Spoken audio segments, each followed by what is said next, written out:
बहुत समय पहले की बात है। शहर से दूर एक छोटा सा गांव था जिसमें दो भाई रहते थे, राधे श्याम और मोतीलाल। मोती घर का बड़ा बेटा और राधे श्याम छोटा बेटा था।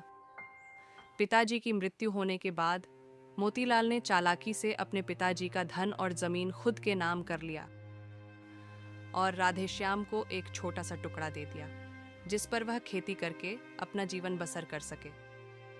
लेकिन राधे श्याम उसी जमीन पर खेती करके अपने बेटे को बाहर पढ़ाता है और अपने घर का खर्चा चलाता है और खुशी खुशी उनका जीवन चल रहा था, इतनी छोटी सी जमीन पर खेती करके। राधे श्याम अपने परिवार के साथ बहुत खुश था, पर यह देखकर उसका बड़ा भाई खुश नहीं था।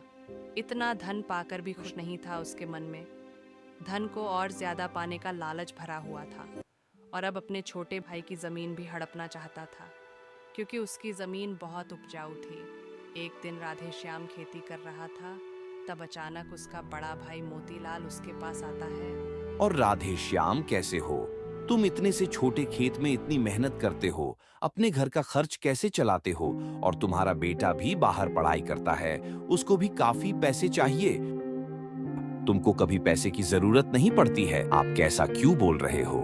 मैं समझ नहीं पा रहा हूँ। मैं ये कहना चाहता हूँ कि तुम अपने बेटे को पढ़ा रहे हो और अपने घर का खर्चा चला रहे हो।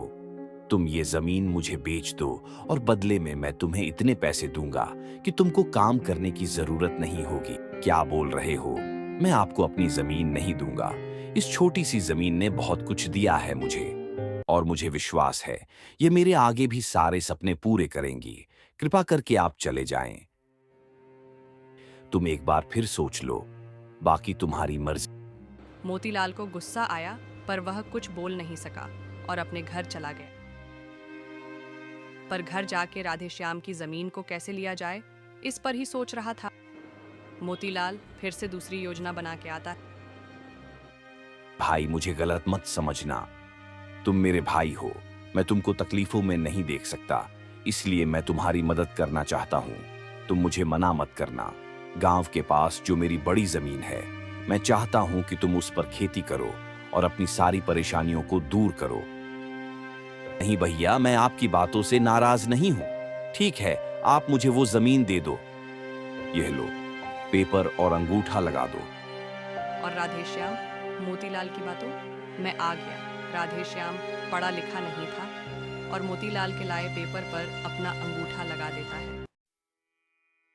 ऐसे ही धीरे धीरे समय बीतता है और फसल बोने का समय भी आ जाता है।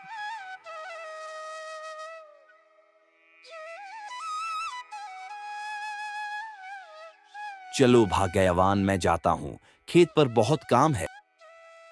वह सुबह खेत की ओर जाता है। अरे वाह, सभी पौधे मैंने लगा दिया। अब कल सुबह आकर खेत में पानी दूंगा। आज चैन की नींद आएगी। राधे श्याम को क्या पता था कि उस पर दुखों का पहाड़ टूटने वाला है। अरे ये क्या हो गया? सारी फसल खराब हो गई।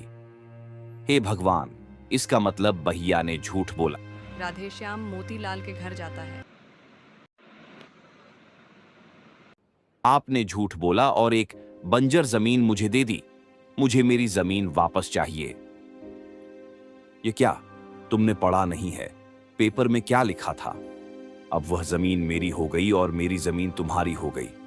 पेपर में लिखा हुआ था कि हमने जमीन की अदला बदली करी है। अब चले जाओ। पर वह कुछ बोल नहीं सका और अपने घर चला गया। राधे श्याम दिन रात सोच में डूबा रहता। क्या हुआ जी, आप इतने परेशान क्यों हैं? कुछ नहीं हुआ, तुम खाना परोस दो। अच्छा ठीक है। और एक दिन राधे श्याम हिम्मत करके अपने बेटे को सारी बात बता देता है और बेटा यह बात सुन के गाँव आ जाता है।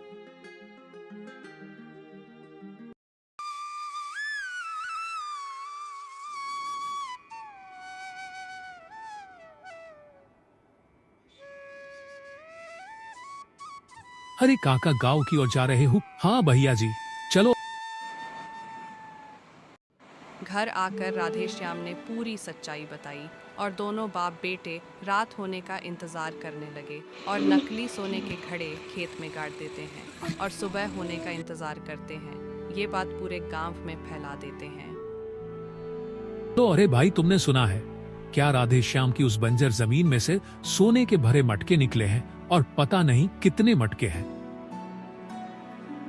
मोतीलाल ये बात सुन लेता है और घर चला जाता है। फिर एक दिन नई योजना बना के जाता है। मैं बोल रहा था कि मैंने तुम्हारी जमीन ली थी, वह मैं वापस करने आया हूँ। मैं तो मजाक कर रहा था। लो तुम्हारी जमीन, मुझे मेरी जमीन दे दो। मोतीलाल चंगुल में फंस जाता है और दूसरे दिन पूरे खेत की खुदाई कर देता है, पर कुछ नहीं निकलता हूँ। क्या उसने मुझे धोखा दिया? उसका बेटा तो बहुत ही चतुर निकला।